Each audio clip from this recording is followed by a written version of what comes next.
നമസ്കാരം. Radio Nethal 107.8 FM പാട്ട് വിശേഷത്തിലേക്ക് ഏവർക്കും സ്വാഗതം. ഇന്ന് തിരുവോണമാണല്ലേ. സോ ഓണ വിശേഷങ്ങളുമായി ഇന്ന് നമ്മളോടൊപ്പം ഒരു സ്പെഷ്യൽ ഗസ്റ്റ് തന്നെയാണ് പാട്ട് വിശേഷത്തിൽ ജോയിൻ ചെയ്യുന്നത്. ഒപ്പം ഞാൻ ആർ ജെ ഫർസാനയും ഉണ്ട്. ഈ ഒരു ഗസ്റ്റിനെ കുറിച്ച് എങ്ങനെ പറഞ്ഞു തുടങ്ങണമെന്നോ എവിടെ കൊണ്ട് നിർത്തണമെന്നോ എനിക്കറിയില്ല. സോ ഞാൻ കൂടുതൽ ഇൻട്രൊഡക്ഷനിലേക്ക് ഒന്നും പോകുന്നില്ല. നമുക്ക് വെൽക്കം ചെയ്യാം നമ്മുടെ സ്വന്തം ഷാൻ റഹ്മാൻ. ഹലോ. ഹലോ. എന്തൊക്കെയുണ്ട് വിശേഷം? നല്ല വിശേഷം. സുഖമായിട്ട് പോണു. കാര്യങ്ങളൊക്കെ ആയിട്ട് ഇങ്ങനെ പോണു. ഓക്കെ, ഇന്ന് നമ്മുടെ ഓണമാണ്. ആദ്യം തന്നെ ഹാപ്പി ഓണം വിഷ് ചെയ്യുകയാണ്. ഹാപ്പി ഓണം. ഹാപ്പി ഓണം ഫർസാനിക്കും അതുപോലെ നിങ്ങളുടെ ലിസണേഴ്സിന് എല്ലാവർക്കും എന്റെ ഹൃദയം നിറഞ്ഞ ഓണാശംസകൾ. ഓക്കെ, ഇക്ക എന്താണ് ഓണവിശേഷങ്ങള്? ഓണവിശേഷങ്ങൾ എന്ന് പറയുമ്പോൾ എന്താ പറയാ, ഇങ്ങനെ അതായത് നമ്മുടെ സ്കൂൾ വെക്കേഷൻ തുടങ്ങാൻ വേണ്ടിയിട്ട് കാത്തിരിക്കുകയാണ്. എങ്ങനെയെങ്കിലും ഒന്ന് എന്റെ വീട്ടിലേക്ക് കോഴിക്കോട്ടേക്ക് ഒന്ന് പോകാൻ വേണ്ടിയിട്ട്. അപ്പൊ അതിന് വേണ്ടിയിട്ട് ഇങ്ങനെ വെയിറ്റ് ചെയ്തുകൊണ്ടിരിക്കുകയാണ്. ഓക്കെ, വർക്കിലാണല്ലേ? അതെ അതെ അതെ, ഞാൻ അതുകൊണ്ട് ഇങ്ങനെ പടപടയെന്ന് പറഞ്ഞ കുറച്ച് വർക്കൊക്കെ ഇങ്ങനെ തീർത്തോണ്ടിരിക്കുകയാണ്. ഓക്കെ, ഇക്കയുടെ ഓണക്കാലം എന്ന് പറയുമ്പോൾ തന്നെ മനസ്സിലേക്ക് ഓടി എത്തുന്ന കുറച്ച് കാര്യങ്ങൾ കാണുമല്ലോ. തീർച്ചയായും ഓണം എന്ന് പറയുമ്പോൾ എനിക്ക് പെട്ടെന്ന് ഓർമ്മ വരുന്ന ഒരു കാര്യം നമ്മുടെ പാട്ട് തന്നെയാണ്. തിരുവാവടി രാവ്. തീർച്ചയായിട്ടും എനിക്ക് പെട്ടെന്ന് ചോദിക്കുമ്പോൾ എനിക്ക് ഓർമ്മ വരുന്നത്. പിന്നെ ഓഫ്കോഴ്സ് എപ്പോഴത്തെയും പോലെ അവിടുത്തെ ഓണം കുറച്ചുകൂടി സ്പെഷ്യൽ എന്താണെന്ന് വെച്ച് കഴിഞ്ഞാല് എന്റെ സ്ഥാപനം തുടങ്ങിയിട്ട് ഇപ്പൊ ഒരു 1.5 വർഷമായി. എന്നിട്ട് എല്ലാവരും കൂടെ ആദ്യമായിട്ട് എന്റെ സ്ഥാപനത്തിൽ വെച്ച്, അതായത് SRMC ഷാൻ റഹ്മാൻ മ്യൂസിക് കൺസർവേറ്ററിയിൽ വെച്ച് ഒരു ഓണാഘോഷവും പൂക്കളിടലും അതൊക്കെ ഒന്ന് നടന്നു. അപ്പൊ അതൊക്കെ എനിക്ക് ഭയങ്കര ഒരു ഹാപ്പിനെസ് തന്ന കുറച്ച് മൊമെന്റ്സ് ആയിരുന്നു. ഓക്കെ, SRMC എന്ന് പറയുന്ന ഒരുപാട് വർഷത്തെ കാത്തിരിപ്പ് കൂടിയാണല്ലേ? തീർച്ചയായും തീർച്ചയായും. അത് എന്താ പറയാ, അതൊരു 5-6 വർഷം മുന്നേ ബഡ് ചെയ്ത ഒരു ഐഡിയ ആയിരുന്നു ഇങ്ങനെ ഒരു കൺസർവേറ്ററിയുടെ കാര്യം. ഇപ്പം ദൈവം സഹായിച്ച് ഒരുപാട് കാര്യങ്ങൾ നമ്മുടെ കൺസർവേറ്ററി ചെയ്യുന്നുണ്ട്. തീർച്ചയായും മ്യൂസിക്കിനും അതുപോലെ എല്ലാ ടൈപ്പ് ആർട്ട് ഫോംസിന് മുൻതൂക്കം കൊടുത്തുകൊണ്ടുള്ള ഒരുപാട് പ്രോഗ്രാംസ് ഉണ്ട് നമുക്ക്. അതൊക്കെ ഇങ്ങനെ 1 by 1 ആയിട്ട് ഇങ്ങനെ ചെയ്തുകൊണ്ടിരിക്കുന്നു. ഓക്കെ, എനിക്ക് അതിനോടൊപ്പം തന്നെ ചോദിക്കേണ്ടതാണ് ഷാനികയുടെ ഒരുപാട് കാലത്തെ ആഗ്രഹം, അല്ലെങ്കിൽ എന്താ പറയുക, ഞങ്ങൾ യൂട്യൂബിലൂടെയാണ് കണ്ടതെങ്കിൽ കൂടിയും അത്രയും മനോഹരമായി ഷാൻ റഹ്മാൻ എന്ന വ്യക്തിയുടെ പാട്ടുകൾ ആസ്വദിക്കാൻ പറ്റിയ ഒന്ന് തന്നെയായിരുന്നു ഉയരെ എന്ന കൺസേർട്ട് വന്നത്. സോ അതിനെക്കുറിച്ച് എന്താണ് പറയാനുള്ളത്? അയ്യോ, അതിനെ കുറിച്ച് പറയാന്ന് വെച്ചാല് ഞാൻ അതിനിടയിൽ ഞാനൊരു ബ്രേക്ക് എടുത്തു. ഞാനൊരു കാരണം ഇങ്ങനെ കണ്ടിന്യൂസ് ഇങ്ങനെ വർക്ക് ചെയ്ത് നമ്മളൊരു പോയിന്റ് എത്തുമല്ലോ, ഒരു ബ്രേക്ക് ആവശ്യമാണ് എന്ന് തോന്നുന്ന സമയത്താണ് ഞാൻ എനിക്കൊന്ന് കഴിഞ്ഞ വർഷം ഒരു ജനുവരി ആകുമ്പോഴേക്കും ഞാൻ ഒരു ബ്രേക്ക് എടുത്തു. അങ്ങനെ വന്ന സിനിമകളൊക്കെ ഞാൻ പറഞ്ഞു ഞാനിങ്ങനെ ഒരു ബ്രേക്ക് എടുക്കാണ്. ഇനി ഞാൻ എന്റെ ഷോയിൽ എനിക്കൊന്ന് കോൺസെൻട്രേറ്റ് ചെയ്യണം. കാരണം എന്താന്ന് വെച്ച് കഴിഞ്ഞാൽ ഞാൻ ഇതുവരെ ഒരു ഷോ ചെയ്തിട്ടില്ല. അപ്പൊ ഇതിന്റെ സംഭവങ്ങൾ എന്താണെന്നുള്ളതൊന്നും എനിക്ക് ഒരു പിടുത്തമില്ല. അപ്പൊ അതുകൊണ്ട് നമ്മളിങ്ങനെ ഈ പറഞ്ഞ പോലെ എന്തെങ്കിലും അവാർഡ് മേടിക്കാനോ അല്ലെങ്കിൽ ഗസ്റ്റ് ആയിട്ടോ വല്ലതും സ്റ്റേജിൽ കയറാൻ അല്ലാതെ ഈ സ്വന്തം ഷോ എന്നുള്ള രീതിയിൽ ഇതുവരെ സ്റ്റേജിൽ കയറിയിട്ടില്ല. അപ്പൊ അത് ഞാൻ ഫുള്ളി പ്രിപ്പയർഡ് ആവാതെ അങ്ങനെ ഒരു സ്റ്റെപ്പ് എടുക്കുന്നതും ശരിയല്ല. പിന്നെ അതുപോലെ തന്നെ കുറെ വർക്ക് ഉണ്ടെങ്കിൽ അതിന്റെ ഇടയിൽ കൂടെ ഷോയിൽ കോൺസെൻട്രേറ്റ് ചെയ്യാന്ന് പറയുന്നത് അതും നടക്കുന്ന പരിപാടിയില്ല. അപ്പൊ അതുകൊണ്ട് ഞാൻ കഴിഞ്ഞ വർഷം ഒരു ബ്രേക്ക് എടുത്തു. എന്നിട്ട് ഒരു 8-9 മാസം ഈ ഒരു ഷോയ്ക്ക് വേണ്ടിയിട്ട് പ്രിപ്പയർ ചെയ്തു, ഞാനും എന്റെ ബാൻഡും. പിന്നെ ഈ പറഞ്ഞ പോലെ ഈ ടോപ്പ് ഓഫ് ദ ലൈൻ സിംഗേഴ്സിനെ തന്നെ നമ്മള് നമുക്ക് വേണ്ടി പാടിയ ആളുകളാണ് ഇവരെല്ലാം. അപ്പൊ അങ്ങനെ ഇവരൊക്കെ നമ്മള് സെലക്ട് ചെയ്തെടുത്തു. എന്നിട്ട് ഓരോരുത്തർക്ക് അവര് പാടിയ പാട്ട് തന്നെ ഉണ്ട്, അത് കൂടാതെ വേറെയും ചില പാട്ടുകളൊക്കെ കൊടുത്തു പാടാൻ വേണ്ടിട്ട്. അങ്ങനെ ഈ കഴിഞ്ഞ ഫെബ്രുവരിയിൽ ആ ഷോ ദുബായിൽ വെച്ച് നടന്നു. അതൊരു എന്താ ദൈവാനുഗ്രഹം കൊണ്ട് അത് ഭയങ്കര സക്സസ് ആയിരുന്നു. ഇനി അത് പല പല സ്ഥലങ്ങളിലേക്കൊക്കെ ആയിട്ട് ഇങ്ങനെ ചെയ്യണമെന്നുണ്ട്. ഓണത്തിന് ഞങ്ങൾക്ക് പ്രതീക്ഷിക്കാവോ? അയ്യോ, ഓണത്തിന് ഇല്ല. ഓണത്തിന് ഷോസ് ഇല്ല. നമ്മള് മിക്കവാറും, കാരണം എന്താ വെച്ചാൽ ഇപ്പം നമുക്ക് ഏറ്റവും പേടിയുള്ള ഒരു കാര്യം എന്ന് പറയുന്നത് മഴയാണ്. മഴ ഒട്ടും കാരണം ഈ സെപ്റ്റംബർ 7-നായിരുന്നു എന്റെ ഷോ നടക്കേണ്ടിയിരുന്നത്. അതായത് 2-3 ദിവസം മുന്നേ ആയിരുന്നു നമ്മൾ പ്ലാൻ ചെയ്തത് ഇവിടെ കൊച്ചിയിൽ. പക്ഷെ ഈ വെതർ നമുക്ക് ഒട്ടും പ്രഡിക്റ്റബിൾ ആയ ഒരു അവസ്ഥ അല്ലാത്തത് കൊണ്ട് നമ്മൾ അത് നീട്ടി. ഓക്കെ, അപ്പൊ ഇനി അടുത്തത് കൊച്ചിയിൽ തന്നെ ആയിരിക്കാം എന്ന് പ്രതീക്ഷിക്കാം. അടുത്തത് മിക്കവാറും കൊച്ചിയിൽ. അതായത് നമ്മൾ ഉയരയുടെ 2 വേർഷൻസ് ഉണ്ട്. ഒന്ന് ഈ ഫുൾ ബ്ലോൺ ഉയര, അതായത് ഈ ഫുൾ ലൈനപ്പ് ഉള്ള ഒരു ഉയര, പിന്നെ അതിന്റെ ഒരു ചെറിയ ലൈനപ്പ് ഉള്ള ഒരു ഇത് കൂടി ഉണ്ട്. അപ്പൊ ആ ഫുൾ ലൈനപ്പിലുള്ള ഉയര ഇനി അടുത്തത് നടക്കാൻ പോകുന്നത് എന്തായാലും കൊച്ചി തന്നെ. ഓക്കെ, അത് കേട്ടതിൽ ഒരുപാട് സന്തോഷം. എന്തുകൊണ്ട് ഉയര എന്ന പേര് സെലക്ട് ചെയ്തു? ഉയര എന്ന പേര് എന്തുകൊണ്ട് സെലക്ട് ചെയ്തു എന്നുള്ളത് അത് പെട്ടെന്ന് എനിക്ക് വന്നതാണ്. ചില കാര്യങ്ങൾ നമുക്ക് അങ്ങനെ ഉണ്ടല്ലോ, ഒരു മൊമെന്റിൽ നമുക്കൊരു ഐഡിയ അങ്ങ് വരുമല്ലോ. അപ്പൊ പെട്ടെന്ന് ഈ പറഞ്ഞ പോലെ ഞാൻ എന്റെ വീട്ടിലേക്ക് കയറിയ സമയത്ത് എന്റെ കൂടെയുള്ള 2 പേരും, ഒന്ന് നെവിൽ ജോർജ്, അതുപോലെ നമ്മുടെ ഉയരെ പാടി മിഥുൻ ജയരാജ്, അവരവിടെ ഇരുന്നിട്ട് നമ്മളിങ്ങനെ സോങ് ലിസ്റ്റ് പരിപാടികളൊക്കെ ഇങ്ങനെ ഇട്ടോണ്ടിരിക്കുമ്പോഴാണ് ഞാൻ പറഞ്ഞതാണ് എനിക്ക് എന്റെ ഷോയുടെ പേര് Uyare Shaan Rahman live in concert അങ്ങനെ നിൽക്കട്ടെ. വെറുതെ Shaan Rahman live in concert മാത്രം വേണ്ട, Uyare Shaan Rahman live in concert അങ്ങനെ നിൽക്കട്ടെ എന്ന് പറഞ്ഞപ്പോൾ ഇവരെല്ലാരും പറഞ്ഞു അടിപൊളി അങ്ങനെ തന്നെ നിൽക്കട്ടെ, അങ്ങനെ ആ ഒരു പേര് കിട്ടും. ഓക്കെ, നല്ല പ്രോത്സാഹനമായിരുന്നല്ലേ പേര് പറഞ്ഞപ്പോൾ? തീർച്ചയായും അത് കാരണം തുടക്കത്തിൽ നമ്മുടെ ഷോയ്ക്ക് അങ്ങനെ ഒരു പ്രത്യേകിച്ച് ഒരു പേരൊന്നും ഇല്ലായിരുന്നു. ഇങ്ങനെ Shaan Rahman live in concert അത്ര ഉണ്ടായിട്ടുള്ളൂ. അപ്പൊ എന്തോ എനിക്ക് തോന്നി അതിനൊരു പേര് വേണം, എന്നാലേ അതിനൊരു സുഖമുള്ളൂ എന്ന് എനിക്ക് തോന്നി. ഓക്കെ, അതിനെല്ലാരും കൂടെ തന്നെ ഉണ്ടായിരുന്നു അല്ലേ? ഉറപ്പായിട്ടും ഞാനത് എന്റെ ഫ്രണ്ട്സിനോടൊക്കെ ഞാനൊരു ഐഡിയ ഷെയർ ചെയ്തപ്പോ എല്ലാരും പറഞ്ഞു ഉഗ്രം പേര്, ഇങ്ങനെ തന്നെ പോട്ടെ എന്ന് പറഞ്ഞു. പക്ഷെ ആ സമയത്ത് ഈ കൂടെയുള്ളവരുടെ സപ്പോർട്ട് ഉണ്ടല്ലോ, സോഷ്യൽ മീഡിയ മുഴുവൻ ഷാൻ റഹ്മാൻ ഇങ്ങനെ ഒരു കോൺസെർട്ട് നടത്തുകയാണ്, ഞങ്ങളും അതിൽ ഭാഗമാകുന്നു, ഷാന്റെ ഏറ്റവും വലിയ ആഗ്രഹം, ഷാന്റെ ഫസ്റ്റ് ടൈം ആണ് എന്നൊക്കെ പറഞ്ഞുകൊണ്ട് ഒരുപാട് എന്താ പറയുക കൂടെയുള്ളവർ തരുന്ന ഒരു സപ്പോർട്ടില്ലേ, അതിൽ നമുക്ക് മുൻപന്തിയിൽ തന്നെ എടുത്തു പറയേണ്ട ഒരുപാട് പേരുകളുണ്ട്. എങ്കിൽ കൂടിയും എടുത്തു പറയുകയാണ് വിനീത് ശ്രീനിവാസൻ. അതെ പിന്നെ തീർച്ചയായും അവന്റെ സപ്പോർട്ട് എന്ന് പറയുന്നത് അതിപ്പം അങ്ങനെ ഷോന്ന് മാത്രമല്ല, എല്ലാ കാര്യത്തിലും അവന്റെ സപ്പോർട്ട് എന്ന് പറയുന്നത് ഒഴിച്ചുകൂടാൻ പറ്റാത്ത ഒരു സംഭവമാണ്. അവൻ ഇപ്പൊ എന്തെങ്കിലും പ്രശ്നം ഉണ്ടെങ്കിൽ തന്നെ അവൻ എന്നെ വിളിച്ചിട്ടാ അത് കുഴപ്പമൊന്നുമില്ലടാ ശരിയായിക്കോളെന്ന് പറഞ്ഞു കഴിഞ്ഞാൽ തന്നെ നമുക്കൊരു സമാധാനം ഉള്ള ഒരു കാര്യമാണ്. അവനാണ് ഏറ്റവും കൂടുതൽ എന്നോട് ഷോ ചെയ്യും, നീ എന്താണ് ഷോ ചെയ്യാത്തതെന്ന് പറഞ്ഞിട്ട് എന്നെ ഒരുപാട് തവണ എന്നെ പ്രോത്സാഹിപ്പിച്ച ഒരാൾ കൂടിയാണ് വിനീത്. അവനായിരുന്നു എന്നെക്കാളും കൂടുതൽ സന്തോഷം. എടാ ഫൈനലി നീ തീരുമാനിച്ചല്ലോ ഷോ ചെയ്യാൻ വേണ്ടിട്ട് അവന്റെ ഒരു റിയാക്ഷൻ. ഷാനിക്ക് ഇപ്പൊ വിനീത് ശ്രീനിവാസന്റെ പേര് പറയുമ്പോൾ തന്നെ ഇക്കയുടെ സിനിമാഭിനയമാണെങ്കിലും സ്റ്റാർട്ട് ചെയ്യുന്നത് അവിടെ നിന്നാണ്. ലൈഫിലെ എന്ത് കാര്യത്തിലും ഒപ്പം തന്നെയുള്ള ഒരു കൂട്ടുകാരൻ.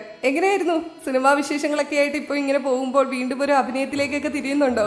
അയ്യോ ഇല്ല അഭിനയത്തിലേക്ക് തിരിയത്തൊന്നുമില്ല. പിന്നെ ആക്ച്വലി എന്റെ ഫസ്റ്റ് പടം എന്ന് പറയുന്നത് അങ്ങനെ ഒരു ഡെഫിനറ്റ് ആയിട്ടുള്ള ഞാനായിട്ട് വന്നിട്ടുണ്ട്. അതായത് മ്യൂസിക് ഡയറക്ടർ ഷാൻ റഹ്മാൻ 2-3 പടങ്ങൾ ഇതിന് മുന്നേ വന്നിട്ടുണ്ട്. ഇപ്പൊ നമ്മുടെ ജൂഡ് ഡയറക്ട് ചെയ്ത പടത്തില് ഒക്കെ ഞാനായിട്ട് തന്നെ വന്നിട്ടുണ്ട്. പിന്നെ ഞാൻ വേറൊരു വ്യക്തിയായിട്ട് വരുന്നത് ആക്ച്വലി കൊള്ളാന്ന് പറഞ്ഞ പടത്തില് ഒരു SP ആയിട്ടാണ് ഞാൻ വരുന്നത്. പിന്നെ പക്ഷെ അതിച്ചിട്ടേ ഉള്ളൂ, ഒരു 4 സീൻ മാത്രമേ ഉള്ളൂ.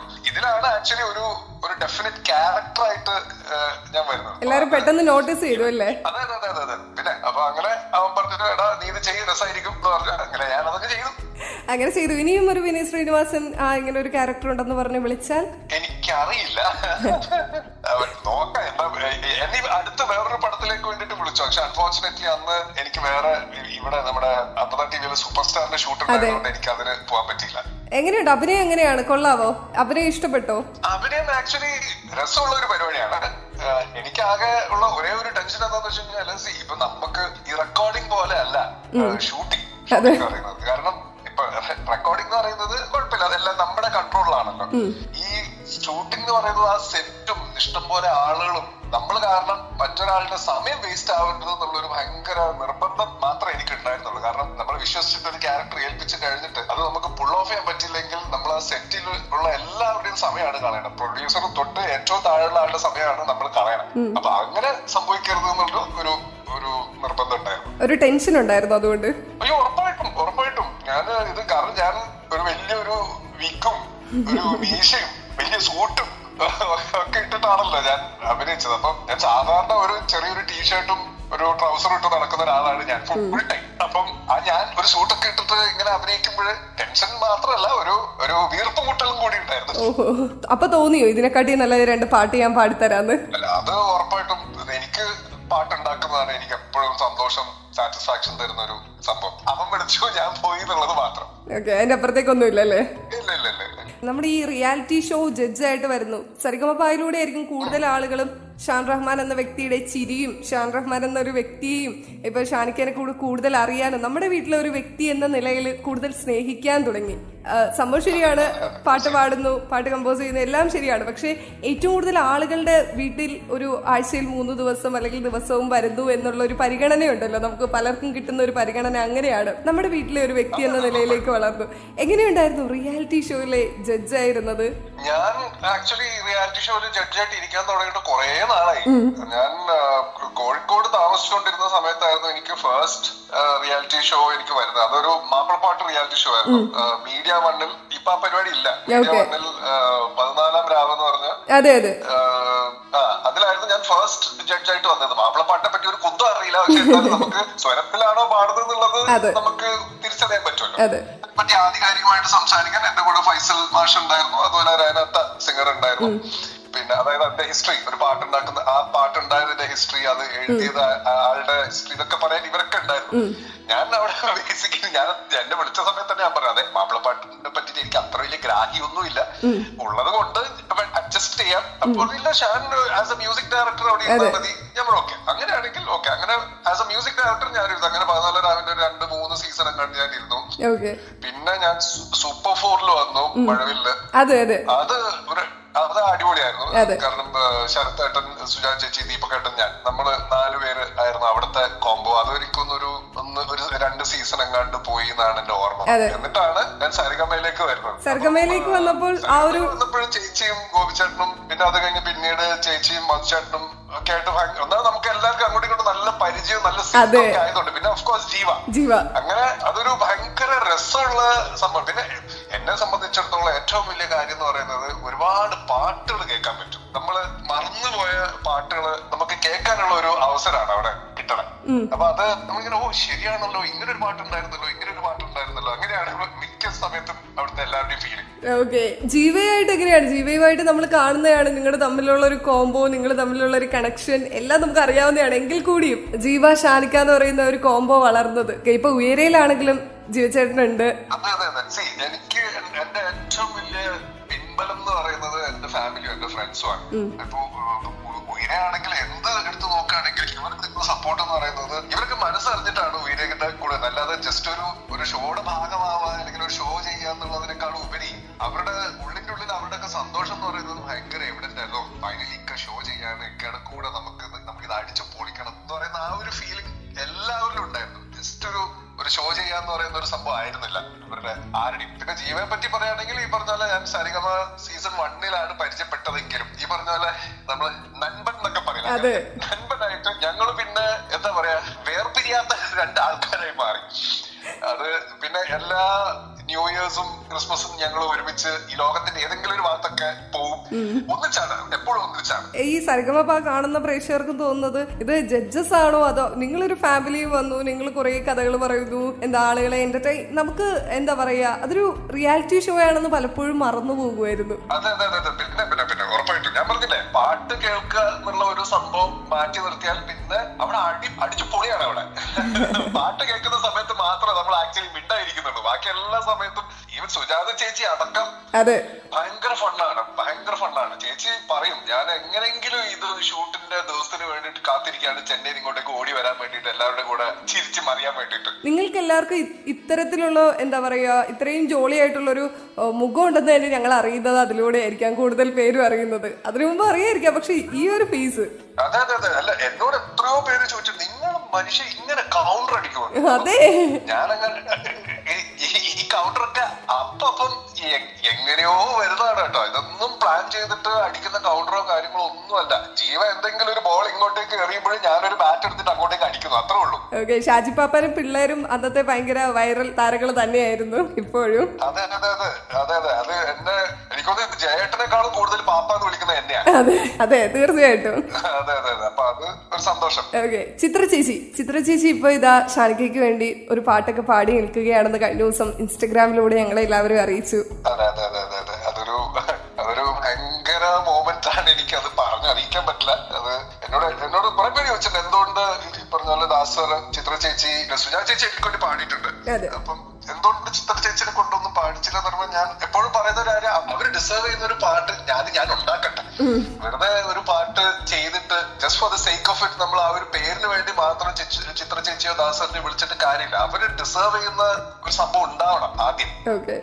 നമ്മൾ അതുപോലത്തെ ഒരു സിംഹാസനം ഉണ്ടാക്കി വെച്ചിട്ട് വേണം അവരെ കൊണ്ട് അതിനകത്തോട്ട് ഇരുത്താൻ. എങ്ങനെയുണ്ടായിരുന്നു ആ ഒരു നിമിഷം? പാട്ട് പാടി ഇറങ്ങി, നമുക്ക് വാക്കുകളിൽ നിന്ന് തന്നെ മനസ്സിലാക്കാൻ കഴിയും. എന്നാലും എന്താണ് ആ ഒരു നിമിഷം തോന്നിയത് പെട്ടെന്ന് മനസ്സിലേക്ക്? അയ്യോ, അത് ലൈഫിലെ one of the biggest and most blessed moment എന്ന് വേണമെങ്കിൽ പറയാം. അതൊരു ഇത്രയും ഡൗൺ ടു എർത്ത് ചേച്ചി. അത് ഞാനിങ്ങനെ ആലോചിക്കും, എങ്ങനെയാണ് ഒരാൾ ഇത്രയും ഹമ്പിൾ ആയിട്ട് നിൽക്കണെന്നുള്ളത്. പിന്നെ ഭയങ്കര ഡിസിപ്ലിൻ ആണ് ചേച്ചി.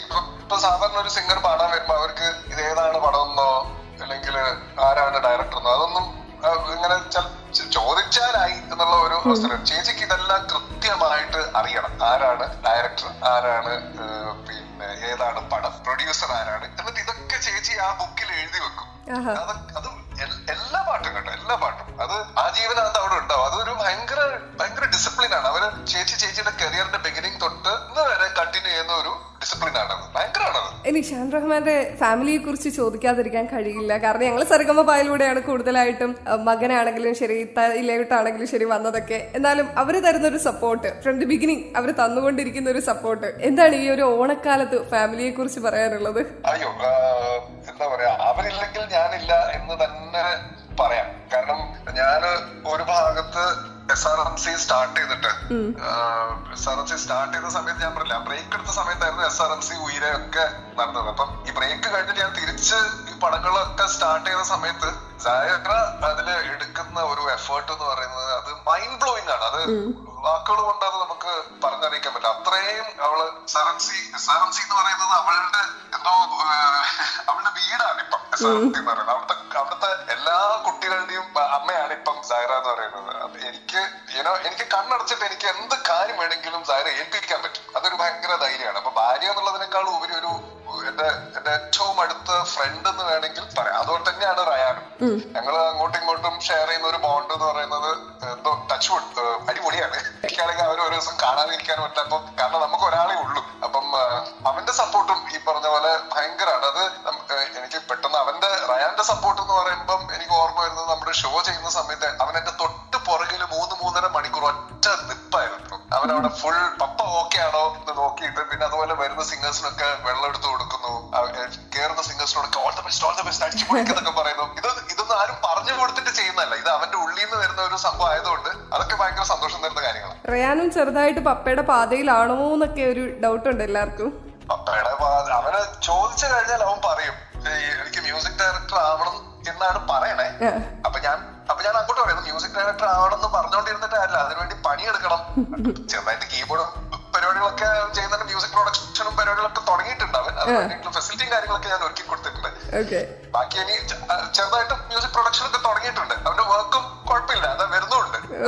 എന്തായി തീരുന്നുള്ളത് ഓരോരുത്തരുടെ കിസ്മത്തിൽ എന്താ എഴുതിയെന്ന് നമുക്കറിയില്ല. അതെ, എല്ലാം നല്ലതാവട്ടെ അല്ലേ? എല്ലാം നല്ലതാവട്ടെ. അതെ, അത്രേ. ചാനിക്കയുടെ ലൈഫിലെ ഏറ്റവും മനോഹരമായ ഒരു മൊമെന്റ് ഇപ്പൊ ചോദിച്ചാൽ ഇപ്പൊ ജടപടയെന്ന് പറയാനായിട്ട് എന്തായിരിക്കും? ഏറ്റവും നല്ല മൊമെന്റ് എന്ന് പറയുന്നത് എനിക്കൊന്ന് റയാൻ ജനിച്ച ആ ഒരു മൊമെന്റ് ആയിരിക്കും. അതൊരു ഭയങ്കര മൊമെന്റാണ്. അവനെ ഞാൻ ആദ്യമായിട്ട് കാണുന്ന, കാരണം റയാനാണ് എന്റെ തറവാട്ടിലെ ഫസ്റ്റ് ബേബി. അപ്പം എന്താ പറയാ, റയാൻ കഴിഞ്ഞിട്ടാണ് പിന്നെ എന്റെ സിസ്റ്ററിന്റെ കുട്ടികളും, ഒരു സിസ്റ്റർക്ക് കുട്ടികളുണ്ടായത്, അതുപോലെ ബ്രദർക്ക് കുട്ടികളുണ്ടായതൊക്കെ റയാൻ വന്നതിന് ശേഷമാണ്. റയാനാണ് ആ വീട്ടിലെ മൂത്ത കുട്ടി. അപ്പൊ എല്ലാവർക്കും കാര്യമാണ് റയാൻ. അപ്പൊ റയാൻ ജനിച്ചതാണ് എനിക്ക് തോന്നുന്നു എന്റെ ലൈഫിലെ ഏറ്റവും വലിയ ഒരു മൊമെന്റ് എന്ന് പറയുന്നത്. ഓക്കെ, മ്യൂസിക് കരിയറിലേക്ക് വന്നാൽ ഷാനിക്ക് ഏറ്റവും വെയിറ്റ് ചെയ്ത് നിൽക്കുന്ന അടുത്തൊരു സ്റ്റെപ്പ് എന്തായിരിക്കും? ഞാനങ്ങനെ ഒരു പ്രത്യേകിച്ച് അങ്ങനെ ഇന്നൊരു കാര്യം വെയിറ്റ് ചെയ്യുന്ന ഒരു ഇതൊന്നുമില്ല. ഇങ്ങനെ ലൈഫ് ഇങ്ങനെ പോകുന്ന വഴി ഇങ്ങനെ ആസ്വദിച്ച് പോകുന്ന ഒരാളാണ്. അങ്ങനെ പ്രത്യേകിച്ച് ഞാൻ ഇപ്പൊ ഈ പറഞ്ഞ പോലെ 2-3 നല്ല പ്രോജക്ട്സ് ഉണ്ട്. അപ്പൊ അത് നല്ല രീതിയിൽ ചെയ്യണം, നല്ല രീതിയിൽ ആ പടങ്ങളൊക്കെ ഒന്ന് പുറത്തു വരണം. പിന്നെ അതുപോലെ ഉയരെ 2024-2025 നെക്സ്റ്റ് ഇയർ നമ്മള് കുറെ ഷോസ് ഉണ്ട്. നമുക്ക് US UK ഒക്കെ നമുക്ക് ഷോസ് ഉണ്ട്. അപ്പൊ അത് നമ്മളൊരു ഏപ്രിൽ അവസാനമൊക്കെ ആകുമ്പോഴേക്കും പുറപ്പെടും. അപ്പൊ അങ്ങനെ കുറെ കാര്യങ്ങൾ ഇങ്ങനെ വരുന്നുണ്ട്. ഇങ്ങനെ ആസ് ഇറ്റ് ഗോസ് ഞാനത് എൻജോയ് ചെയ്യുന്നു. അത്രേ. ഓണത്തിന് എന്തെങ്കിലും ഓണവിരുന്ന് ഒരുക്കിയിട്ടുണ്ടോ? ഓണവിരുന്ന് കോഴിക്കോട് വെച്ചാ. അപ്പൊ അതാ ഞാൻ പറഞ്ഞത്, വെക്കേഷൻ തുടങ്ങി കഴിഞ്ഞാൽ ഞാൻ അപ്പ് വിടും അങ്ങോട്ടേക്ക്. അവിടെ ചെന്നിട്ട് വേണം അടിച്ചു പൊളിക്കാൻ. ന്യൂ പ്രൊജക്ട് എന്ന് പറയുന്നതും ഇപ്പൊ പറഞ്ഞ പോലെ ആ 3-4 പേര് വെളിപ്പെടുത്താൻ പറ്റാത്ത കുറച്ച് കാര്യങ്ങളൊക്കെ ഉണ്ടല്ലേ? പേര് വെളിപ്പെടുത്താൻ പറ്റില്ല, സോറി. അതാവൻ തന്നെ വെളിപ്പെടുത്തട്ടെ. വിനീതിന്റെ പടമുണ്ട്. അത് നല്ലൊരു പ്രൊജക്ട് ആണ്. എനിക്കൊന്നത് അവന്റെ ലൈഫിലെ തന്നെ ഏറ്റവും വലിയ സിനിമ എന്ന് വേണമെങ്കിൽ പറയാം ആ ഒരു സിനിമ. പിന്നെ ദിലീപേട്ടൻ, വിനീത്, ഞാൻ ഒരു 3 പേരും ഒന്നിക്കുന്ന അത് ഭയം ഭക്തി ബഹുമാനം, അതിന്റെ ഷോർട്ട് ഫോം ആണ് ബബ്ബ. പിന്നെ ആട് 3 ഇപ്പൊ 2 ദിവസം മുന്നേ ഇതിനും ഞാനും കൂടെ ഇന്ന് അതിന്റെ കഥ ഞാൻ കേട്ടിട്ട് ഞാനിങ്ങനെ അമ്പരന്ന് മേലോട്ട് നോക്കിയിരിക്കുകയായിരുന്നു. അപ്പൊ അങ്ങനെ കുറച്ച് സംഭവങ്ങൾ ഇങ്ങനെ നടക്കുന്നുണ്ട്. അപ്പൊ എന്തായാലും വലിയ വലിയ പ്രൊജക്ടുകളാണ് കേട്ടതൊക്കെ. ഭയങ്കര ആകാംക്ഷയിലെ ആളുകളെ മുൾമുനയിൽ നിർത്തുന്ന പ്രൊജക്ടുകളല്ലേ? അതെ, തീർച്ചയായും. അല്ല, അത് സാധാരണ രീതിയിൽ ഒരു ബ്രേക്ക് കഴിഞ്ഞാൽ പിന്നെ നമ്മളൊന്ന് തിരിച്ച് റീസ്റ്റാർട്ട് ചെയ്യണമെങ്കിൽ കുറച്ച് സമയം എടുക്കും. പക്ഷെ ഇത് ബ്രേക്ക് കഴിഞ്ഞോണ്ട് ഇത്രയും നല്ല പടങ്ങള് എന്റെ കയ്യിലേക്ക് വന്നു. അപ്പൊ അതുകൊണ്ട് അതൊരു സന്തോഷം. ഈ നിമിഷം എന്താണ് തോന്നുന്നത്? ഹാപ്പി, ഹാപ്പി, ബ്ലെസ്ഡ്, സന്തോഷം, റിലീഫ്, എല്ലാം ഉണ്ട്. ഓക്കെ, ഒരുപാട് സന്തോഷം ഷാനിക്ക ഈ ഒരു കുറച്ച് സമയം ഒരുപാട് കാര്യങ്ങളാണ് നമ്മളുമായിട്ട് ഷെയർ ചെയ്തത്. എത്ര നന്ദി പറഞ്ഞാലും മതിയാവില്ല ഈ തിരുവോണ ദിനത്തിൽ ഈ ഒരു സ്പെഷ്യൽ ഓണം പാട്ട് വിശേഷത്തിൽ നമ്മളുമായിട്ട് ചേർന്നതിന്. തിരുവാവണി രാവ് ഓണത്തിന് ഞങ്ങളുടെ ഒരു ദേശീയ ഗാനം പോലെയാണല്ലേ? അയ്യോ, അത് എന്താ പറയാ, അതൊക്കെ നമ്മൾ അമ്പരിപ്പിക്കുന്ന കുറെ കാര്യങ്ങൾ ഉണ്ടാവുമല്ലോ ലൈഫില്. അതുപോലത്തെ ഒരു സംഭവമാണ്. എനിക്കൊന്നും നമ്മളും വിനീതോ ഞാനോ എനിക്കൊന്നും ക്രൂരുള്ള ആരും വിചാരിച്ചിട്ടില്ല തിരുവാവണി രാവ് ഇതുപോലത്തെ ഒരു ഇതായി മാറുന്നുള്ളത്. കാരണം നമ്മൾ ആക്ച്വലി തിരുവാവണി രാവ് ഇറക്കുന്നത് വിഷുവിനാണ്. വിഷുവിനാണ് നമ്മൾ തിരുവാവണി രാവ് ജേക്കബിന്റെ സ്വർഗ്ഗ വിഷുവിന് ഇറക്കിയിട്ട് ഓണം ആയപ്പോഴേക്കും അതങ്ങനെ ഹിറ്റായി വന്നു. പക്ഷെ നമ്മൾ വിചാരിച്ചു ഓക്കെ ആ ഒരു സീസണില് ഓണപ്പാട്ട് അത് ഇറക്കി. പക്ഷെ ഇത് എല്ലാ ഓണ സീസണിലും തിരുവാവണി രാവ് പ്ലേ ചെയ്യുമ്പോൾ അവിടുന്ന് ഇവിടുന്നൊക്കെ നമ്മൾ ഈ പാട്ട് കേൾക്കുമ്പോ എന്റെ അമ്മോ അത് വേറെ ഫീലിംഗ് ആണ്. ഓക്കെ, അപ്പൊ നമുക്ക് വേണ്ടി അതിന്റെ ഒരു 2 വരി പാടാൻ പറ്റുമോ നമ്മുടെ ശ്രോതാക്കൾക്ക് വേണ്ടി? അയ്യോ, എന്റെ തൊണ്ട വയ്യാതിരിക്കുക. അത് ഞാൻ ഫർസാന സംസാരിച്ചോണ്ടിരിക്കുമ്പോ പകുതി സമയത്ത് ഞാൻ മ്യൂട്ട് ചെയ്ത് ഞാൻ ചുമച്ചോണ്ടിരിക്കുകയാണ്. ഓക്കെ. അപ്പൊ എന്തായാലും തൊണ്ടയൊക്കെ ക്ലിയർ ആയതിനു ശേഷം നമുക്ക് എന്തായാലും ഒരു പാട്ടൊക്കെ ഇനിയൊരു ഓണത്തിന് നമ്മൾ പ്രതീക്ഷിക്കും. And thank you so much ഇക്ക. നല്ലൊരു ഓണാശംസകൾ ഞങ്ങൾ നേരുകയാണ് കേട്ടോ, ഇക്കും ഇക്കയുടെ ഫാമിലിക്ക് വേണ്ടിയും. Thank you so much. തിരിച്ചും ഫർസാനയ്ക്കും ഫാമിലിക്കും ഇത് കേട്ടുകൊണ്ടിരിക്കുന്ന എല്ലാവരും. ഓക്കെ ഇക്ക, thank you so much. Thank you.